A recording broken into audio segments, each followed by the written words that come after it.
परिंदे की फरियाद। आता है याद मुझको गुजरा हुआ जमाना, वो बाग की बहारें वो सबका चहचहाना। आज़ादियाँ कहाँ वो अब अपने घोंसले की, अपनी खुशी से आना अपनी खुशी से जाना। लगती है चोट दिल पर आता है याद जिस दम, शबनम के आंसुओं पर कलियों का मुस्कुराना। वो प्यारी प्यारी सूरत वो कामनी सी मूरत, आबाद जिसके दम से था मेरा आशियाना। आती नहीं सदाएं उसकी मेरे कफस में, होती मेरी रिहाई ए काश मेरे बस में।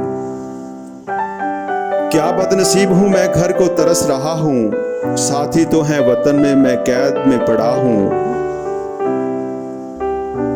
आई बहार कलियां फूलों की हंस रही हैं, मैं इस अंधेरे घर में किस्मत को रो रहा हूँ।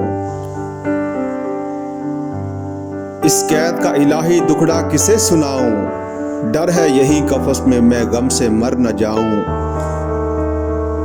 जब से चमन छूटा है ये हाल हो गया है, दिल गम को खा रहा है गम दिल को खा रहा है।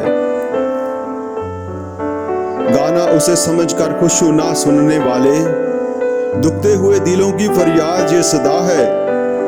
आजाद मुझको कर दे ओ कैद करने वाले, मैं बेज़ुबां हूं कैदी तू छोड़ कर दवा ले।